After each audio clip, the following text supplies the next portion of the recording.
Hi, I'm Melvin York, and I'm with Daddy Pete. And today uh, we're doing a segment on global food and how safe or how really safe is your food supply. And that's one thing we want to look at. And the last several podcasts we've done on global food, we talked about our exporting of our foods to other countries. We talked about importing and foods from other country into us, and the safety part is what we want to talk about today. In the previous podcast, I mentioned that we are getting our information from the USDA pages, and we're also getting them from the FDA. I would recommend strongly that you would go to these pages, sign up for their recalls, get to know what's going on in your food world, and make your own choices, make your own opinions after reading this. Again, what I'm speaking on today is coming directly from the USDA pages and from the FDA pages. Now, when you go on the USDA page, just like the FDA page, you can sign up for a daily recall of foods, drugs, and different things. Another thing on the USDA page, they have what they call Amber Waves magazine. You'll see it across the top. Most definitely, I would recommend you signing up for that. That does keep you what's going on. There's a lot of news of who we import from and what's going on. And I'm just going to read you just a little insert from what's in this month, and this was on the publication I pulled up today. It says, and the topic is India and Mexico, top sources of pathogen-based U.S. food import refusals. And this to give you a quick overview, and you can go on and read the article. It says Amber Waves, February the 7th, 2022. A study of the U.S. Food and Drug Administration data on U.S. imported foods found that more than 22,000 pathogen and toxin violations were identified from 110,000 countries from the period of 2002 through 2019. India and Mexico had the most pathogen-related violations during this period. Now, that's one of the things that it does tell you there. It goes on to read. And not only that, but it gives you a lot of good information. So, how safe is our food? That's what we titled this today. How safe is our food? Food safety. That's what we want to talk about with Global Food with Daddy Pete. And then you can also sign up, as I said, for the recall and all. I want to read you something too here in a moment. But I want you to understand that the USDA is only liable for 20% of our food, and that's mostly your meats and even into eggs. The other 80% of your food is liable for inspections and under the FDA. So you have two different agencies split up working on food safety. Now, the thing about the FDA, I want to read you something about that. And again, this is right off our page, just to let you know we're talking about food safety here today. Under provisions of the U.S. law, and again, I'm reading this directly off the U.S. Food and Drug Administration's page. Under provisions of the U.S. law contained in the U.S. Federal Food, Drug, and Cosmetic Act, importers of food products intended for introduction into the U.S. interstate commerce are responsible for ensuring that the products are safe, sanitary, labeled according to U.S. requirements. And in parentheses, it says all imported food is considered to be an interstate commerce. Well, let me read that to you again so you don't miss this. Under the provisions of the U.S. law contained in the U.S. Federal Food, Drug, and Cosmetic Act, importers of food products, okay, intended for introduction into the U.S. interstate commerce, are responsible for ensuring that the products are safe, sanitary, and labeled according to U.S. requirements. So it looks like we put the ball in their park. Next paragraph. FDA is not authorized under the law to approve, certify, license, or otherwise sanction individual food importers, products, labels, or shipments. Importers can import foods into the United States without prior sanction by FDA, as long as the facilities that produce, store, or otherwise handle products that are registered with the FDA and prior notice of the incoming shipments is provided by or to the FDA.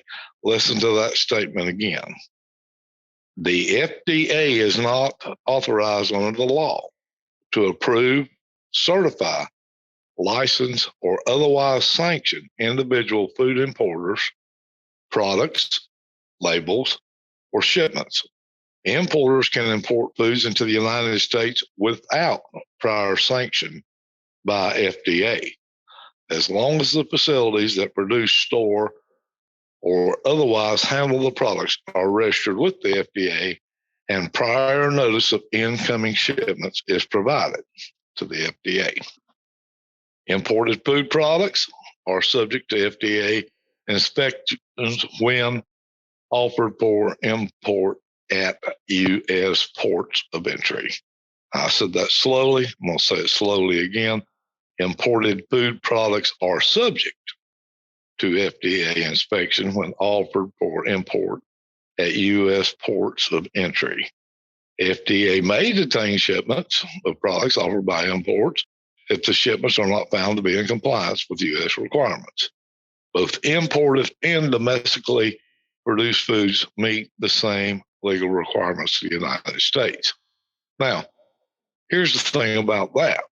We talked previously on our other podcasts that we do not have a food stockpile in the United States, except for one thing, which was wheat that I have found, 24 to 25 million bushels. And again, we keep that on hand. If a foreign country needs aid, we can ship it out. This is not for domestic use. Keep that in mind. Just like our stockpile of oil, we do stockpile oil. But right now, we're selling that under this current administration. And yesterday, there was a promise made that they would be replenishing that by buying domestic oil and replenishing that. That's yet to be seen. Again, I'm going to insert this. We are not here at all to pick political sides. I'm here just to give you the cold, hard facts of what's going on, let you set your own opinion. We're not crying wolf. We're not trying to start what I will say a panic, but we do want you to understand why that we do our gardening with Daddy Pete when we do these podcasts, why we're encouraging people to grow their own food. Number one, safety. Number two is quantity. And that's what our whole podcasts are about.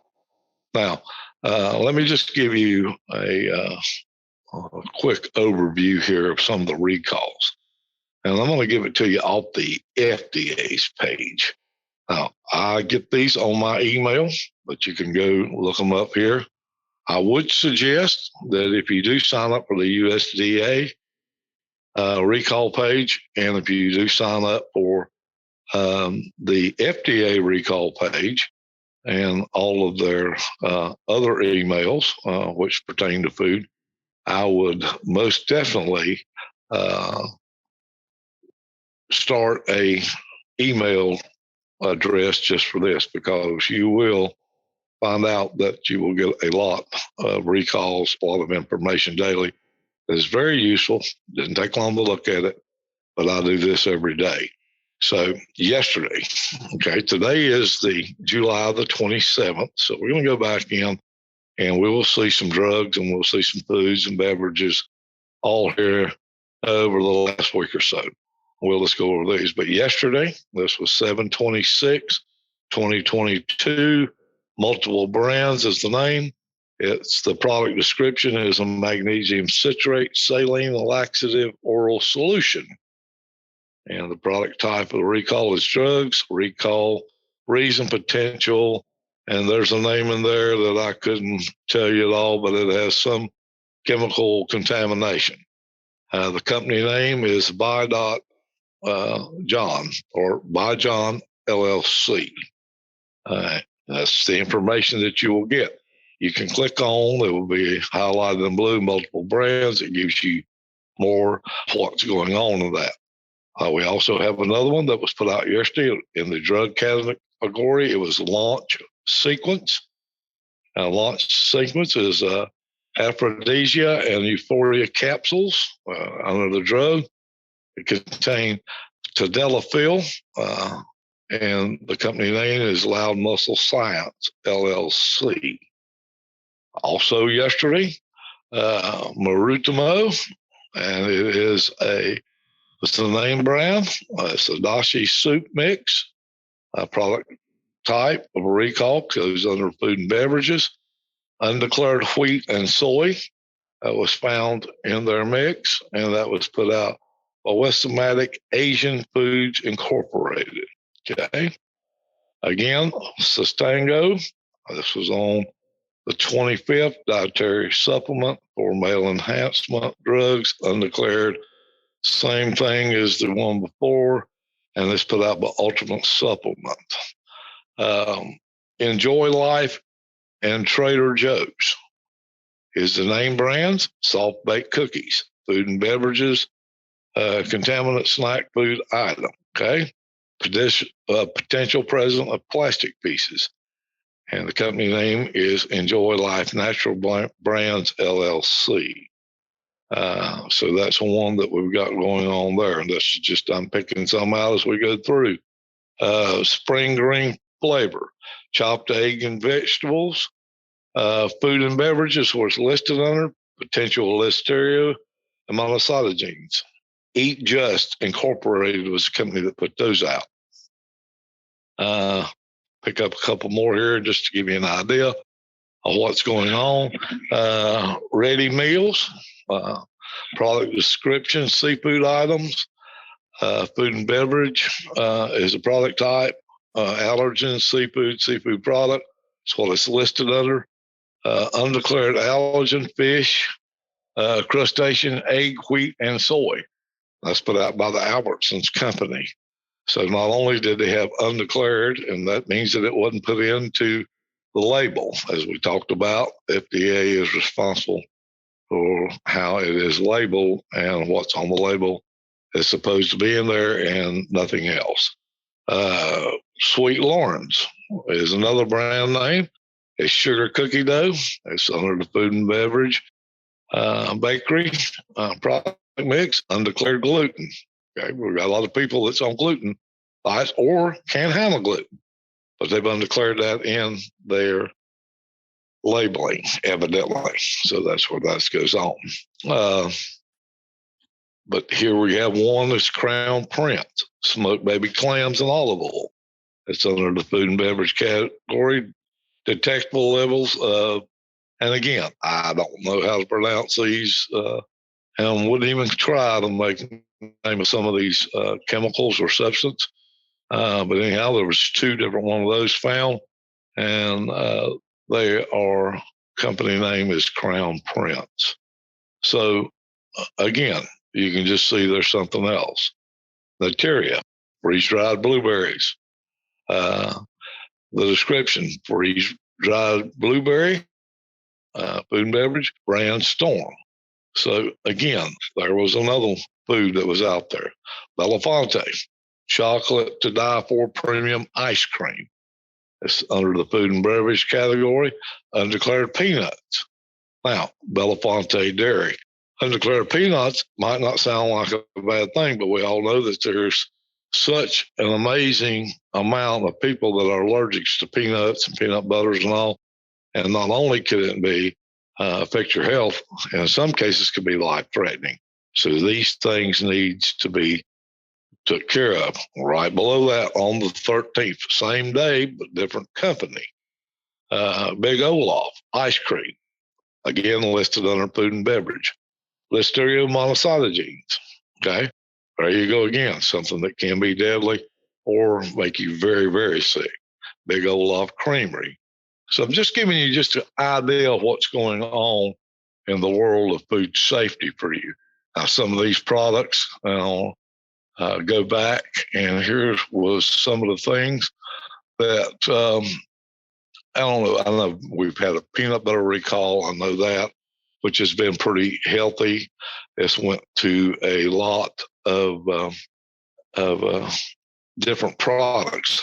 When you recall peanut butter, and we have a peanut butter manufacturers, and they sell to other manufacturers, then what you start is a lot of different recalls. And we've seen that with the peanut butter here in the last, I don't know, since May probably is when we've had the peanut butter recall. So these are things that you need to stay up on. During that recall, it will, if you'll go through and click on the outline blue that's on there, it will tell you the company, the dates of the recall again. And most of these recalls are voluntary by the company.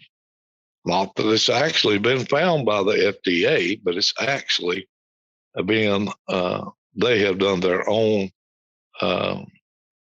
volunteered their own announcement on, and actually have notified the FDA or the USDA, depending on what it is, whether it's a beef product or whether it's or the vegetable, ice cream, dairy product, or whatever.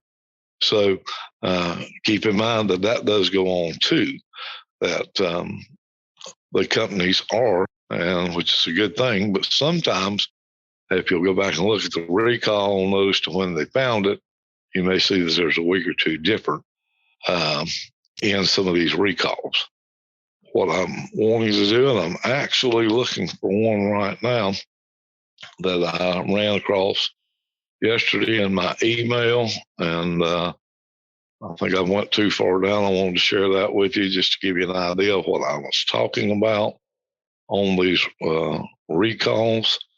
Well, let me give you this one here. This is a good one here. One that goes on.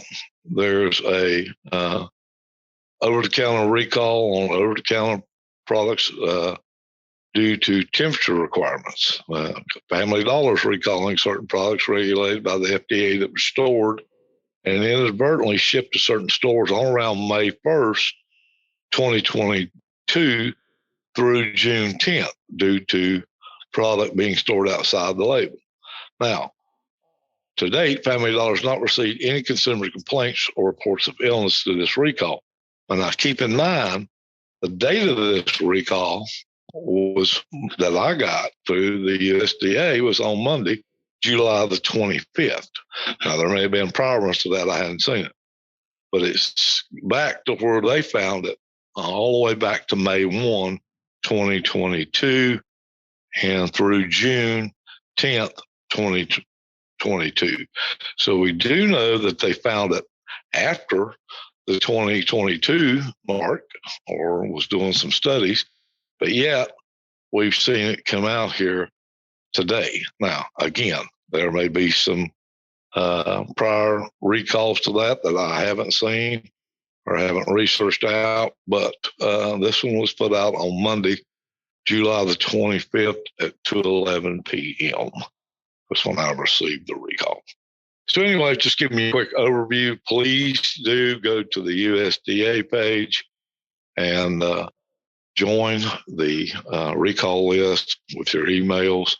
But if not that, at least click on it daily and look. Also go to the FDA and do that while you're at the USDA page. Make sure that you do sign up. It's a monthly magazine. That's what they call it as a magazine. Comes to your email. Amber Waves. And that's put out by the USDA. And it is really, really full of a lot of good information. And it helps you make healthy choices for your family.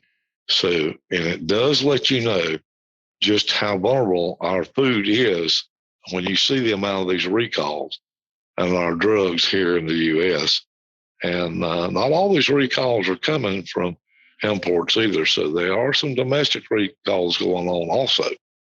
but we need to know what stores the product's been sold to, and so that we can check our freezers, our cabinets, or whatever, so we don't make sure that we do keep our family safe. We don't feed it to them and go on. So we'd love for you to go to our webpage, which is daddypete's.com, and you can click on our podcast. Again, this one is food safety. How safe is your food? And or how really safe is your food? This does give you some insight while people are growing their own gardens, doing their own food preservation, just for some of these simple reasons.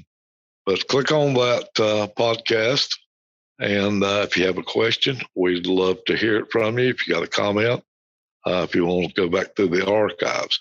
Again, this one would be Global Food. This will be under Daddy Pete's podcast page. If you'd like to go through and see listen to some of our podcasts for gardening with Daddy Pete, and we give you tips on gardening, when to, how to, what to plant, and we do some segments also on preservation, canning of different types, or drying foods and all. We do have a email that comes out once a month that you can sign up for that, and we give you some tips on gardening. And also, while you're there, if you would like to, look around at our products. Well, hopefully the next time we'll get into this more on food safety, and please go on and check your recalls. And I think that you'll find it very interesting, very helpful if you do that. Until next time, this is Melvin York. This is Global Foods with Daddy Pete.